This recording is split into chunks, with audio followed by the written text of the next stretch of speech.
Olá, pessoas queridas. Vamos falar sobre a Semin nessa semana, ou a gente pode falar até nesse mês, né? De muita bonança para os ativos relacionados aí a commodities, principalmente por esse copo meio cheio da narrativa China Reopen, né? Vamos lá, ter uma reabertura da China, uma flexibilização da política, e já tem dados. Então agora a narrativa ela ganha dado macro. Então aqui no canal, eu viro e mexe, eu comento com vocês, pessoal, olha, eu acredito que 2020 para frente, né? O macro fez muito preço. Tá, mas esse macro não pode vir sozinho, né, ou não acompanhado de uma narrativa. Porque muitas vezes o dado macro nem é tão forte ou nem é tão fraco, inflação, juros, tá, crescimento econômico, como foi o caso da China, mas a narrativa é uma tão cristalina para aquele momento que inflaciona ou deflaciona um dado. Tá? Então é importante ter os dois juntos e nesse momento nós temos, pessoal. O que torna os bonds dos emergentes, gravei vídeo sobre o ETF, caso vocês queiram aplicar, o que torna as ações dos emergentes, principalmente conectadas a commodities, muito atraentes e donas praticamente do fluxo atual gringo. Então o gringo está raspando tudo, tá? que ele vê pela frente, tá? E também tendo uma leve alta, e uma alta que eu ainda acho que tem alvos do S&P. Então, pessoal, o que me parece, eu vou dar aqui um resumão para o ano, que nós temos um hiato único nesse ano, e era o que eu esperava, tá? Não é dando uma em dinheiro de obra pronta e nem se namorando, não. Não, eu tinha essa expectativa, por isso que eu fui cornetada pra caramba no canal, aqui quando eu falei, olha, juros vai fechar, a bolsa vai subir, lá. Teremos ali a flexibilização da China, vai trazer dólar pra caramba, então o dólar vai cair também.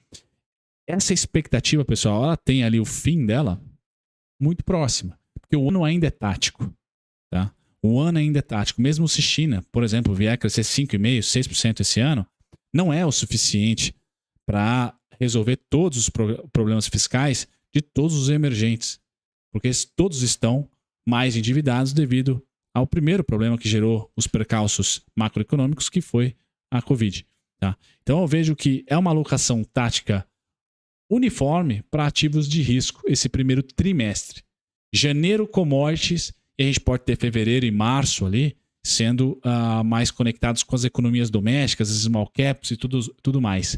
Tá? E bonds de emergentes, sem dúvida nenhuma, nesse primeiro tri. E quem sabe aí bonds dos Estados Unidos mais para o segundo ou terceiro trimestre.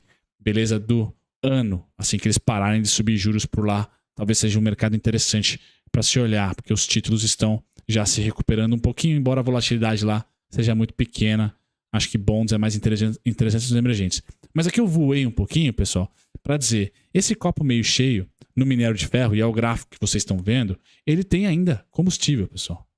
Tá? O 127 é a primeira parada, estamos lá, chegando. Tá? Depois 133, 138, 139.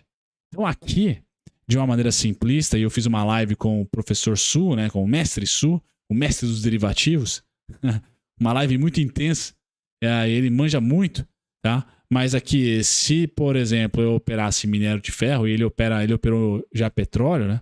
Se eu operasse minério de ferro nas opções, a partir do 127, mas precisamente aí 133, 138, 139, eu iria me cercar de proteção, de put. Comprar put, por exemplo, seria um trade especulativo, porque para mim, na minha opinião, estamos próximos do pico do minério de ferro, tá? E aí o minério de ferro deve ceder até no máximo aqui os 88,15. E essa deve ser a oscilação do minério de ferro. Um cenário muito parecido com pré-pandemia. Quando a gente volta ao gráfico, tira os meus estudos, tá? Um cenário muito, mas muito parecido. Deixa eu tirar essa linha d'água aqui. Muito parecido com pré-pandemia, onde os preços ficaram bastante consolidados. Teve aqui um mês ou outro de escapada, mas depois voltaram. Então é isso que eu imagino para 2023. Tá? Nós estamos em um momento de alta, mas essa alta logo deve definir um topo e a gente deve voltar para negociar o ano dentro de um range. Tá? Se vai ser exatamente os pontos que eu falei, pessoal, sendo esses 88,15 e os 127,35 ou 133,95, pessoal, não sei se eu vou acertar na agulha assim, tá? Mas eu não espero tendência. É isso que eu quero dizer. O que nós estamos vendo hoje é uma tendência, tá? Eu não espero, melhor me parafraseando aqui, a continuidade dela para o ano. Então ela deve manter aqui esse mês de janeiro com certeza, quem sabe fevereiro e março, e depois estabilizar. Porque muito dos futuros dados positivos que venham a acontecer da China já está sendo precificado agora. Então, a narrativa vem antes do fato. A narrativa está muito forte para a China. E aí, o papo de hoje é Semin, CSN Mineração. Parabéns para vocês, pessoal, que me cornetaram com razão, mas conseguiram pegar lá os 2,87, os 3 e pouquinho antes dos dividendos, né? Esse valor aqui. Não bateu uma única vez, bateu 1, 2, 3, 4 vezes. Mas eu tinha, para aquela expectativa, para aquele momento, o fim da demanda vendedora. E eu expliquei para vocês, até numa parte técnica estava clara, tá? Que nós fizemos 2 grandes fluxos de queda aqui. Inclusive, fluxos que se assemelharam no tempo, pessoal. Então demorou X dias de uma máxima para uma mínima. E a partir dessa máxima, junto com o VWAP, demorou X dias mais uns quebradinhos até acabar a queda. Então foi um movimento que não só se assemelhou nos preços, mas no tempo. Tá?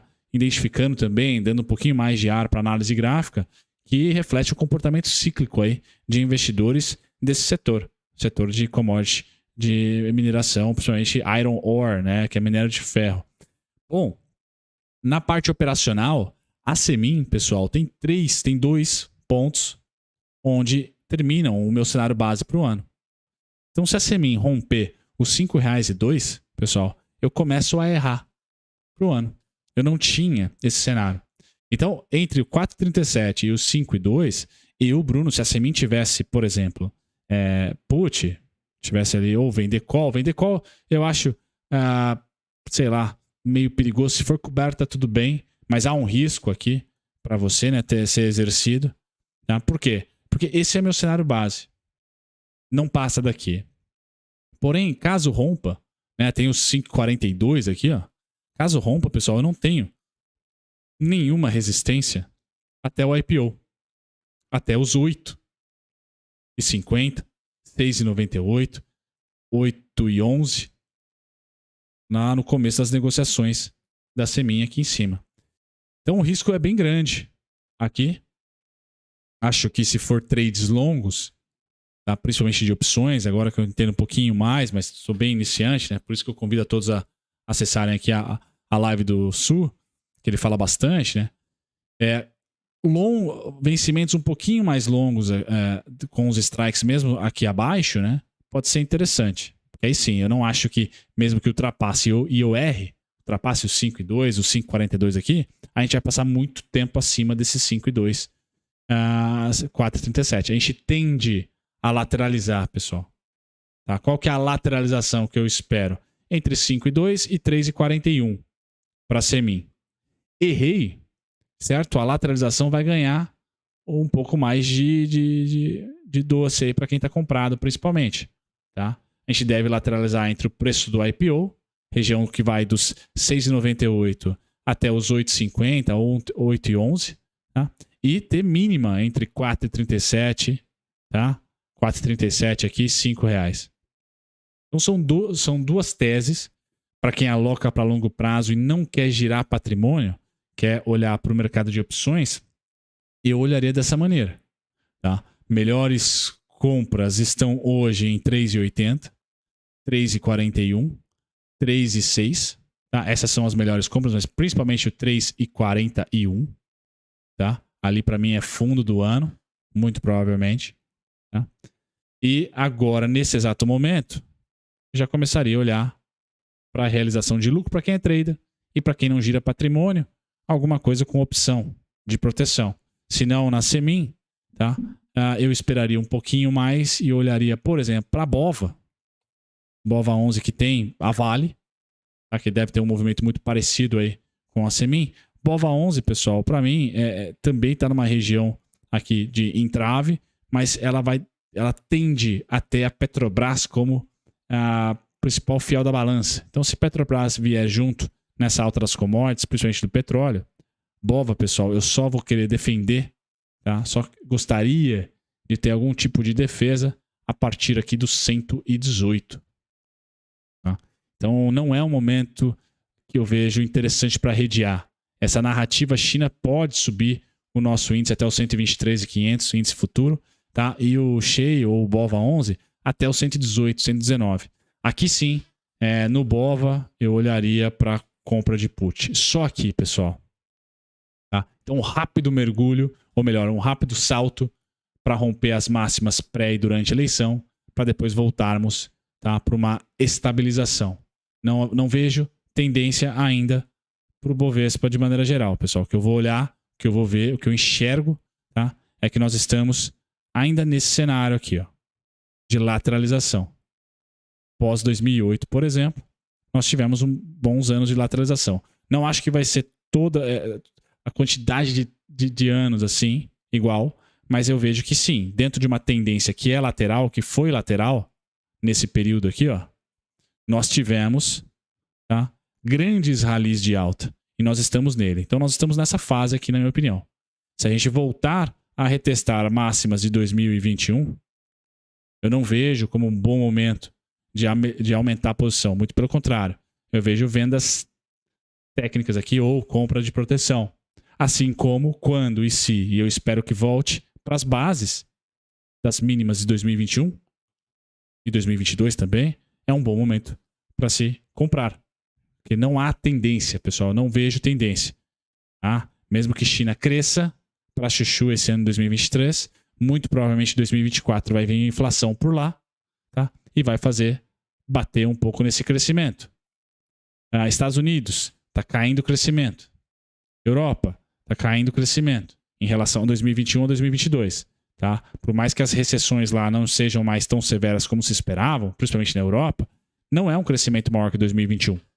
Então 2021, entre aspas, merece ainda ser topo das commodities, merece ainda ser topo dos mercados acionários dos emergentes. Com isso, o nosso mini índice, ou o BOVA 11, para quem curte aí mais o BOVA, que é menos punk, né? Então é com essa tese, pessoal, que eu ancoro as expectativas. Ó, a gente pode fazer um ciclo de alta, sem dúvida. Mas se o fizer, tá, eu não acho que será tendência. Vai ser um voo, não posso dizer de galinha, né? Mas vai ser esse movimento aqui, para e volta. Assim como foi ali em 2013, 14. Certo? Tagarelei para vocês sobre a Semin, uma atualização técnica, porque ninguém quer saber de fundamento, tá tudo subindo. Então aproveitem, pessoal, quem teve coragem, né, quem vai alocando. E aqui no canal o grande charme é o quê? Só mude a intensidade. Tente se proteger com opções. Eu vou tentar trazer cada vez mais, às vezes, operações com opções aqui. Vou ter uma carteira junto com o CDI anual, que vai ter opções. Então fiquem atentos aqui no canal. Na descrição já está o link para vocês acessarem com desconto. Tá? Mas eu vou fazer mais merchan para vocês. Vai ter conteúdo aqui para acompanhar esse ciclo de mercado. E eu vou estar com a pele em jogo sempre. Tá? Mais operações vocês vão ter aqui da minha vida pessoal. Recentemente eu estou posicionado em lojas Renner, então até acabar a posição eu não vou comentar muito, mas assim que acabar eu trago para vocês o resultado, o pensamento por trás. A minha carteira previdenciária em algum momento eu devo abrir também para vocês. E essa carteira anual, que vai ter como parceira a CDI, ela vai ser paga. Tá, mas acho que não vou fazer muito suspense, não é política, me parece, da CDI, fazer suspense em relação aos ativos que compõem. Mas ela vai ter os vídeos de acompanhamento mensais comigo, e acho que esse é o grande diferencial, para vocês verem o que eu estou comprando, a que preço, como que tá as operações. Então, quero muito trazer valor para vocês, lógico, pensando também numa ótica e dinâmica de negócio para mim, né, para ser minimamente ali recompensado na parte financeira, para manter o Clube dos Dividendos também como algo interessante e viável, mas mais conteúdos com certeza virão. E o Brunão vai estudando aqui no plano de fundo para trazer para vocês credibilidade, não só opinião. Tá? Então sempre vou estudando cada vez mais porque o feedback de vocês é muito construtivo e alimenta. Beleza? Agora sim, pessoal. Um grande abraço. Tchau, tchau.